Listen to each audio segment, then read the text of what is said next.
नमस्कार, आप देख रहे हैं इंडिया वॉइस। मैं हूं आपके साथ रिया डंगवाल। पूछता है झारखंड में आपका स्वागत है। झारखंड की राजनीति में एनडीए के प्रत्याशी को लेकर जो घमासान था, पहले वो राजनीतिक जुबानी जंग में बदला और अब ऐसे पड़ाव पर पहुंच गया है जहां से विवाद थमना मुश्किल हो गया है। धनबाद से डुल्लू महतो के नाम को लेकर सरयू राय लगातार उग्र है और अब उन्होंने साफ साफ कह दिया है कि वो धनबाद से चुनाव लड़ सकते हैं। डुल्लू महतो की तरफ से सरयू राय को मानहानि का नोटिस भेजा है, लेकिन उन्होंने उसे फाड़ कर फेंक दिया। इन सब के बीच राजनीतिक हमले से अपने लिए रास्ता बनाने वाले सरयू राय को अब कांग्रेस से उम्मीद है कि वो सरयू राय को साथ देंगे। ऐसे में सरयू राय की ये रणनीति इंडिया गठबंधन में क्या रंग लाती है और इस नोटिस पर कौन क्या कैसे करता है, देखने वाली बात होगी। आज की चर्चा इसी पर, लेकिन उससे पहले देखिए खास रिपोर्ट।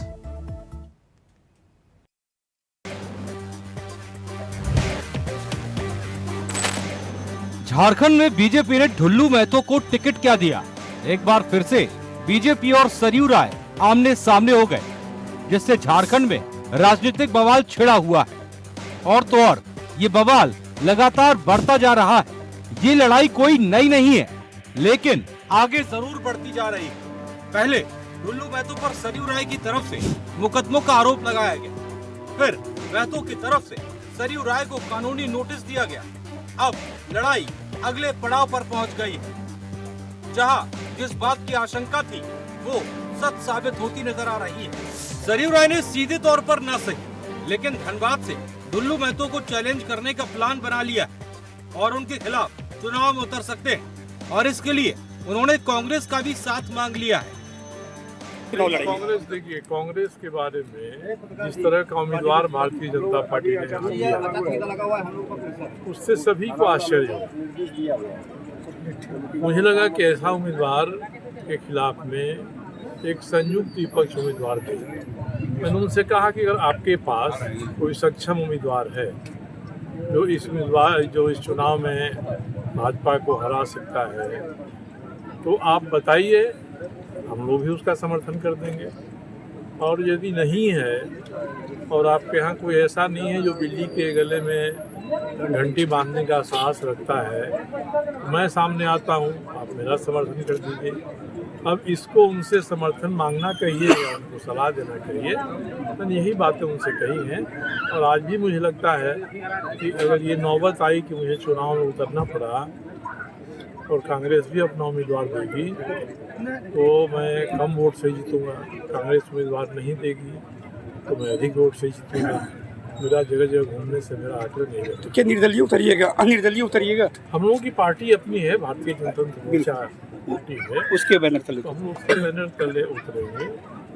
और कांग्रेस को क्या करना है, दूसरों को क्या करना है, मेरे विचार से जेएमएम सहमत है, आरजेडी सहमत है, मार्क्सिस्ट के अरूप चटर्जी हैं वो सहमत है, सभी सहमत है। आपको बता दें कि सरयू राय ने बीते दिनों प्रेस कॉन्फ्रेंस में डुल्लू महतो पर कई गंभीर आरोप लगाए थे। उन्होंने कहा था कि वो कोयले के धंधे में अवैध उगाही में शामिल थे और इस बयान को लेकर सियासत में उबाल छिड़ गए।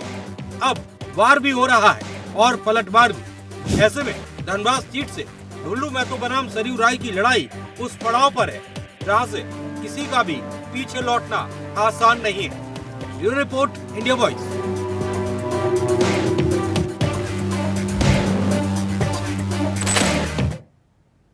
एक बार फिर से झारखंड में सियासत जो है गरमा गई है। बीजेपी वर्सेस सरयू राय आमने सामने झारखंड में देखने को मिल रहा है, जिससे झारखंड का सियासी पारा हाई हो गया है। अब सवाल यह है कि क्या सरयू राय सीधे तौर पर चुनौती दे चुके हैं और क्या चुनावी रण में उतरेंगे? कांग्रेस से समर्थन मांगा है, सवाल यह भी कि क्या कांग्रेस उन्हें अपना समर्थन देगी? इसी पर आज चर्चा करेंगे। हमारे साथ खास मेहमान जुड़ गए हैं, अनंत अमित जी, नेता बीजेपी, फिरोज खान जी, नेता कांग्रेस, और दीपक कुमार, वरिष्ठ पत्रकार। हमारे साथ तीनों गेस्ट जुड़ चुके हैं। सबसे पहले रुक करेंगे अनंत अमित जी, आपका रुक करूंगी। अनंत जी, जिस तरह से एक बार फिर से झारखंड में सियासी पारा हाई है, बीजेपी वर्सेस सरयू राय देखने को मिल रहा है, रहा है। इससे पहले सरयू राय भारतीय जनता पार्टी का हिस्सा भी रहे हैं। 2019 विधानसभा चुनाव से पहले अलग हो गए थे, अलग राह अपना ली थी, लेकिन बीजेपी को तगड़ा चैलेंज दिया था। एक बार फिर से भारतीय जनता पार्टी को चैलेंज करने वाले हैं। देखिए रिया जी, हमारा देश लोकतांत्रिक देश है, इसमें सभी को अधिकार है चुनाव लड़ने का। और सरयू राय जी प्रदेश के वरिष्ठ नेता हैं, हम लोग सब उनका सम्मान करते हैं और यदि वो चुनाव लड़ना चाहते हैं उनका स्वागत है। और जहां तक भारतीय जनता पार्टी के उम्मीदवार की बात है, तो भारतीय जनता पार्टी में उम्मीदवार का चयन जो होता है केंद्रीय कमेटी के द्वारा किया जाता है और निश्चित तौर पर केंद्रीय कमेटी ने लेकिन सरयू राय ने आरोप भी बहुत लगाए हैं आपके प्रत्याशी पर। ठीक है रिया जी, चुनाव चल रहा है, चुनाव का मौसम है और लोकतांत्रिक देश में आरोप लगाने का सारे लोगों को अधिकार है। एक दूसरे पर लोग आरोप लगाते रहते हैं और न्यायालय तय करेगा कि कौन दोषी है कौन दोषी नहीं है। सत्ता जी के कहने से कोई दोषी नहीं हो जाएगा। हम सरयू राय जी का सम्मान करते हैं, चुनाव लड़ने आएंगे, हम उनका स्वागत करते हैं। हम चुनाव की तैयारी में हैं। भारतीय जनता पार्टी का एक एक कार्यकर्ता अपनी पार्टी को माँ और बहन समझता है। माँ और बहन का सम्मान के लिए भारतीय जनता पार्टी का कार्यकर्ता मरने मिटने को तैयार है। भारतीय जनता पार्टी पूरे चुनाव की तैयारी में है और हमारा जो अधिकृत उम्मीदवार है उसके लिए पार्टी का एक एक कार्यकर्ता। ठीक है अनंत जी, दीपक जी का रुख करूंगी। दीपक जी, जिस तरह से सरयू राय चुनावी मैदान में उतरने का संकेत दे चुके हैं, क्या माना जाए अगर वो उतरते हैं तो कितना चैलेंजिंग ये भारतीय जनता पार्टी के लिए, क्योंकि 2019 में बीजेपी के सिटिंग मुख्यमंत्री को हराकर दिखा चुके हैं, बीजेपी को तगड़ा चैलेंज दिया था। अब की बार अगर सरयू राय चुनावी मैदान में उतरते, कितना रोचक वो मुकाबला? रिया जी, इसमें 2-3 पॉइंट है जो कि मैं कहना चाहूंगा जी।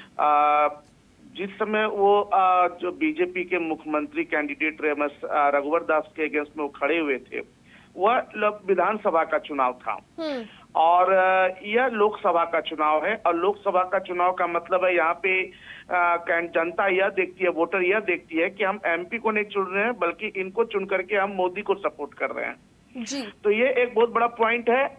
अगर जो है यहाँ पे सरयू राय को वोटिंग किया जाता है या जनता उनको पसंद करती है, तो यहाँ पे डुल्लू महतो को इग्नोर न करना बल्कि मोदी को इग्नोर करना। धनबाद जो है परंपरागत अभी बीजेपी का लोकसभा सीट रहा। पीएन सिंह वहां से 3 बार के रहे सांसद, अब डुल्लू महतो को जगह मिला। लेकिन अब सवाल यह भी उठता है रिया जी कि सरयू राय ने, भले अभी वो निर्दलीय है, लेकिन सरयू राय का जो भी वोटर्स है या जो भी उनकी विचारधारा वो बीजेपी से ही जुड़ी हुई है। अगर सरयू राय धनबाद में खड़े होते हैं निर्दलीय कैंडिडेट के रूप में, इंडिपेंडेंट, तो वो भाजपा के ही वोटर को तोड़ने का काम करेंगे। वहां पे भाजपा जो है 2 भागों में बट जाएगी और मुझे ऐसे लगता है कि इसमें जो है पीएन सिंह का जो गुट होगा वह भी कहीं ना कहीं सरयू राय को सपोर्ट करेंगे, क्योंकि पीएन सिंह का गुट नाराज चल रहा है बीजेपी का, जो उनका गुट है। अब यहाँ पे ये पॉइंट है। तीसरा सबसे बड़ा पॉइंट यह है कि महागठबंधन के कोटे में यह सीट जो है धनबाद कांग्रेस को जाता है और उन्होंने कांग्रेस से मदद मांगी है। तो सवाल है कि सरयू राय जी को यहाँ पे स्पष्ट करना चाहिए कि वह किस तरह की मदद मांग रहे हैं। क्या वो ये कहना चाह रहे हैं कि मैं निर्दलीय खड़ा हो जाता हूँ, कांग्रेस यहाँ पे अपना कैंडिडेट ना दे, या वो ये कहना चाह रहे हैं कि मैं कांग्रेस में आकर के लड़ना चाहता हूँ, कांग्रेस मुझे समर्थन दे। तो यहाँ पे जो है सरयू राय स्पष्ट नहीं कर पा रहे हैं। अगर सरयू राय जी इंडिपेंडेंट लड़ना चाहते हैं तो वो कांग्रेस को, अगर वो कह रहे हैं कि कांग्रेस यहाँ पे कोई कैंडिडेट ना दे, तो मुझे लगता है कि कांग्रेस शायद ये बात नहीं मानेगी।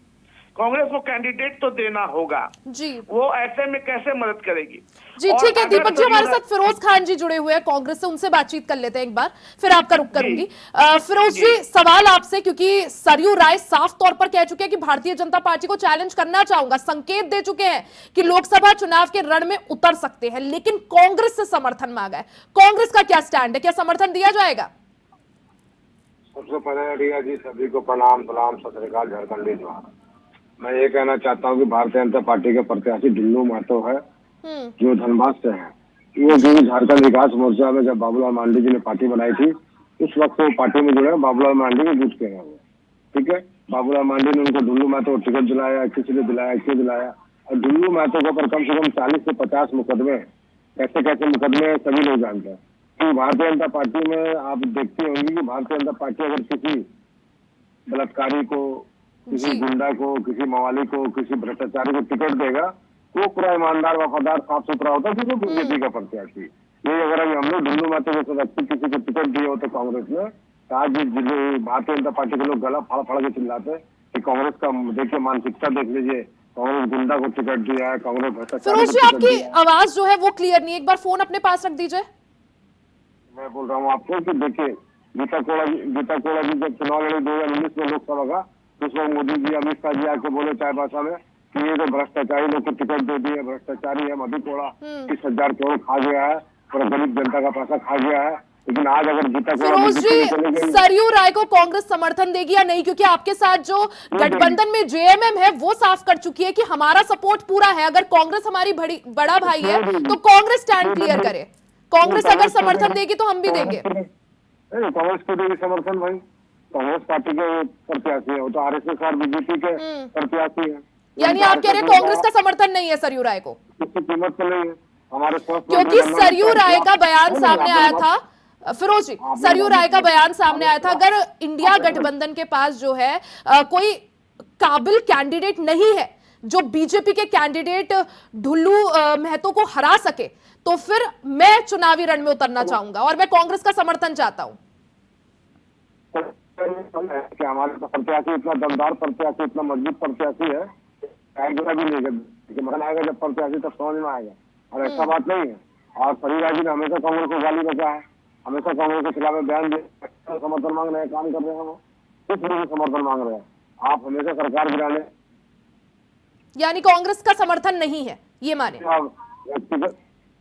ठीक है, अनंत जी का रुख करूंगी। अनंत जी, जिस तरह से बात की जाए सरयू, ठीक है फिरोज जी, अनंत जी, सरयू राय की बात की जाए, एक वक्त था जब बीजेपी का ही हिस्सा थे, फिर बीजेपी से अलग हुए और माना जाता है कि उनकी विचारधारा है वो भी भारतीय जनता पार्टी से मेल खाती है। तो बीजेपी सरयू राय जब चुनाव लड़ना चाहते तो उन्हीं को टिकट क्यों नहीं दे देती है, जब आपके जो प्रत्याशी हैं ढुल्लू महतो, उन पर इतने आरोप भी लगाए हैं उन्होंने? देखिए रिया जी, भारतीय जनता पार्टी एक कार्यकर्ताओं की पार्टी है। 2019 के चुनाव में जैसे दीपक जी ने बताया कि हमारे विधायक उनकी विचारधारा आज भी सरयू राय जी की आत्मा अगर कहीं बसती है तो भारतीय जनता पार्टी में बसती है। ये पूरा प्रदेश जानता है, पूरा देश जानता है। यानी बीजेपी के दरवाजे खुले हैं सरयू राय के लिए? विगत चुनाव में 2019 के विधानसभा के चुनाव में जब पार्टी ने उनको टिकट नहीं दिया तो निर्दलीय लड़ गए, तो पार्टी ने उनको अपने निष्कासित कर दिया। तो आज वो निर्दलीय की भूमिका में है। निश्चित तौर पे वो चुनाव कोई भी व्यक्ति लड़ सकता है और चुनाव लड़ने में हम स्वागत करते हैं, आइए लड़िए। लेकिन आप किन बिंदुओं पे चुनाव लड़ रहे हैं, आपका मुद्दा क्या है, आपका व्यक्तिगत मुद्दा है, आपका राज्य हित का मुद्दा है, आपके नेता पर आरोप लगा रहे हैं ना, आपके प्रत्याशी पर आरोप लगा रहे हैं। अब ये रिया जी, अभी हमारे मित्र कांग्रेस के मित्र कह रहे थे कि उनके ऊपर आरोप है। आज कांग्रेस के पूर्व अध्यक्ष और कांग्रेस के 1 दर्जन से ज्यादा जो इनके सुप्रीमो जो हैं, वो सारे लोग जमानत पर हैं। ये पूरा देश जानता है। इनका जो युवराज है वो खुद जमानत पर है, दूसरे के लिए क्या कहेंगे? पूरा देश जानता है, दुनिया जानती है कि देश में अगर कोई करप्शन की पार्टी है और करप्शन को कोई पैदा करने वाला अगर इस देश में हुआ है तो कांग्रेस पार्टी है। तो इसलिए कांग्रेस को शोभा नहीं देता है किसी दूसरे के विषय में बात करने पे। हम तो कांग्रेस को, ठीक है, एक पार्टी है, पार्टी के साथ मानते हैं। ठीक है, दीपक कुमार जी कुछ बोलना चाह रहे हैं। अनंत जी, दीपक कुमार जी कुछ बोलना चाह रहे हैं। दीपक जी, मैं रिया जी यही कहना चाहता हूँ, अभी उन्होंने, वो भी भली भांति जान रहे हैं हमारे भाजपा के प्रवक्ता महोदय कि ढुल्लू महतो के ऊपर कितने केसेस हैं और उनके ऊपर आरोप लगाने वाले खुद उन्हीं के सरयू राय हैं। ठीक है, वो पार्टी में लेकिन संघ से जुड़े, विचारधारा जुड़े हुए हैं। सरयू राय के अगेंस्ट में कुछ नहीं बोलेंगे। लेकिन इनका ये मैं पूछना चाहता हूँ, ठीक है, भाजपा के अंदर बहुत सारे करप्टेड लीडर हैं, भाजपा के बड़े बड़े नेता करप्शन में इन्वॉल्व है और बेल पे, लेकिन क्या ये एक वजह आपके पार्टी के अंदर जो क्रिमिनल बैकग्राउंड के कैंडिडेट है उसको जस्टिफाई करने के लिए पर्याप्त है?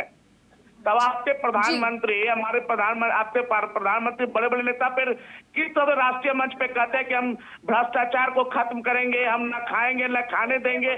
आप तो कांग्रेस के अंदर क्रिमिनल बैकग्राउंड के लीडर हैं, बेल पर उनके नेता है, तो क्या आप उस बैकग्राउंड पे अपने क्रिमिनल बैकग्राउंड के नेता को जस्टिफाई कर रहे हैं? ये मेरा सवाल है उनसे।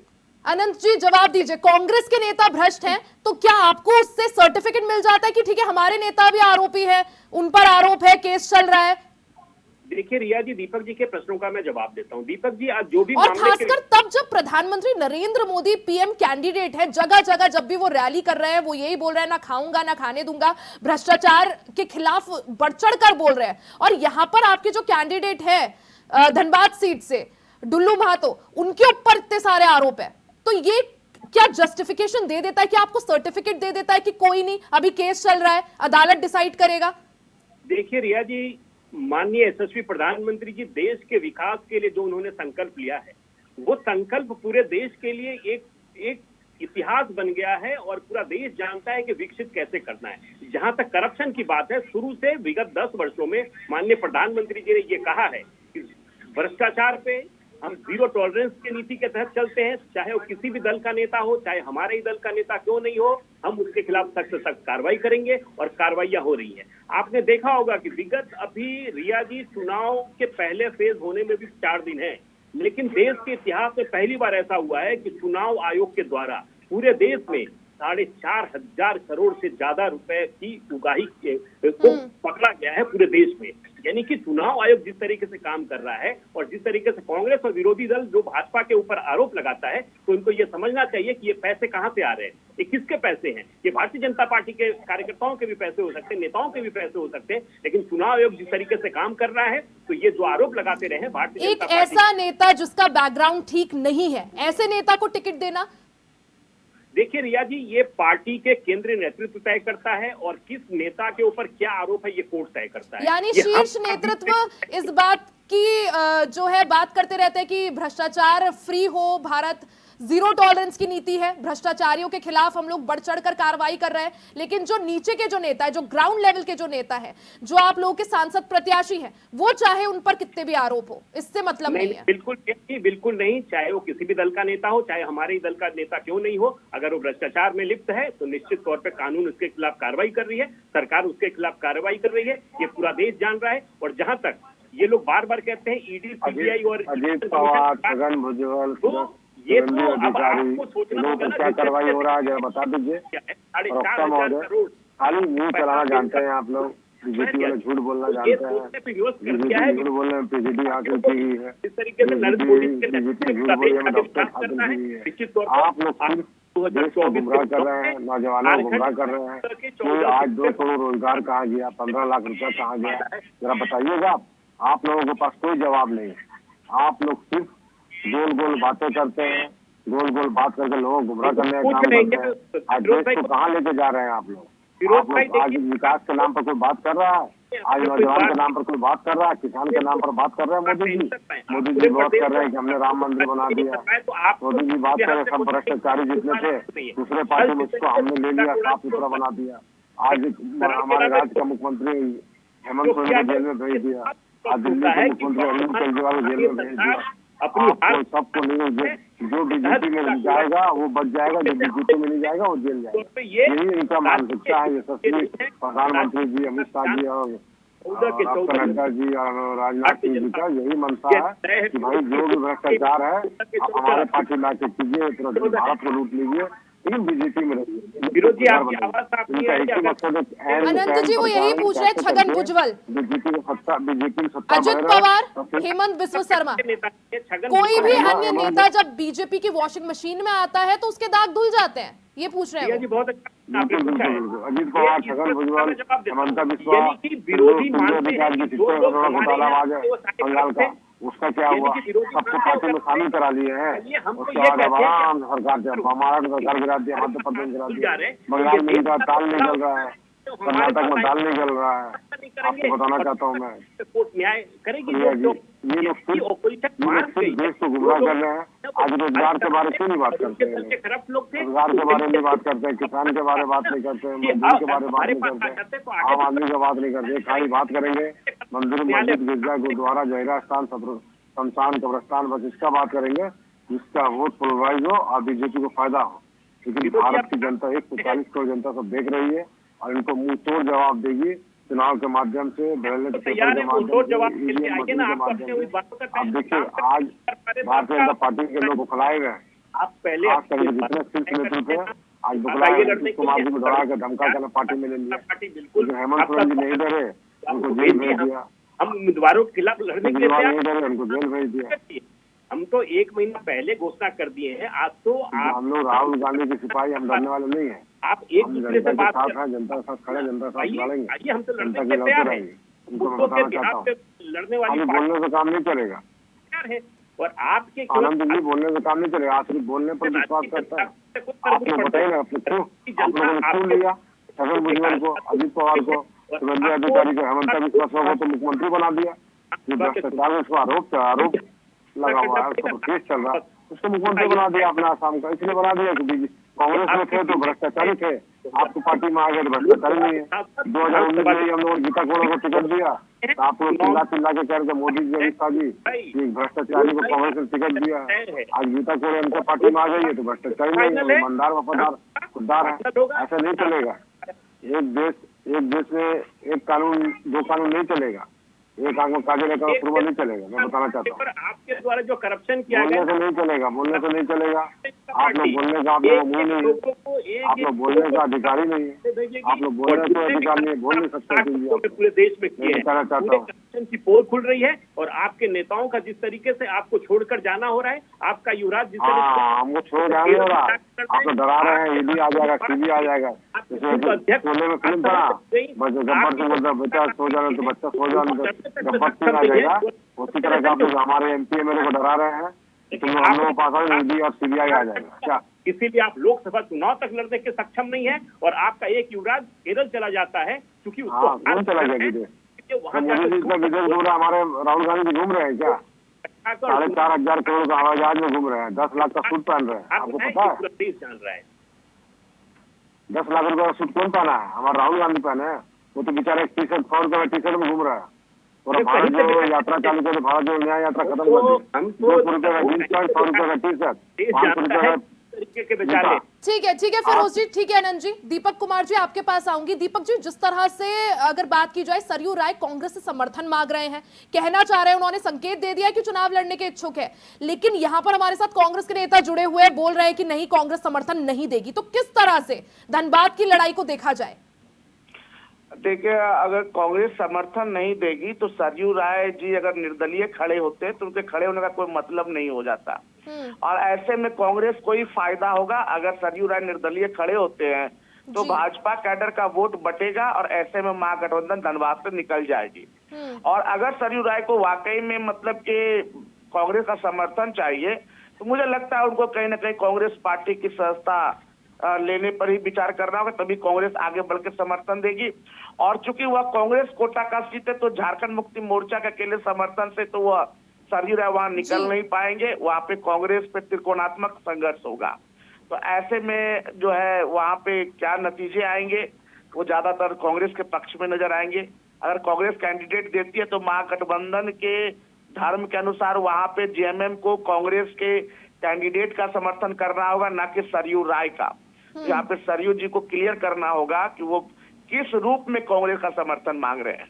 जी ठीक है दीपक जी, ठीक है अनंत जी, ठीक है फिरोज जी, बहुत बहुत शुक्रिया कार्यक्रम का हिस्सा बनने के लिए और समय निकालने के लिए। तो झारखंड की जो लड़ाई है वो बीजेपी और सरयू राय एक बार फिर से आमने सामने आ गए हैं। सरयू राय ने चुनाव लड़ने की इच्छा जता दी है। धनबाद सीट से वो कह रहे हैं कि वो चुनाव लड़ना चाहेंगे। अब देखना ये होगा कि धनबाद का जो मुकाबला है वो कितना रोचक होता है, क्योंकि एक बार फिर से बीजेपी वर्सेस सरयू राय क्या हमें देखने को मिलता है। इसी के साथ इस कार्यक्रम में फिलहाल के लिए सिर्फ इतना ही। खबरों का सिलसिला जारी रहेगा, बने रहे हमारे साथ।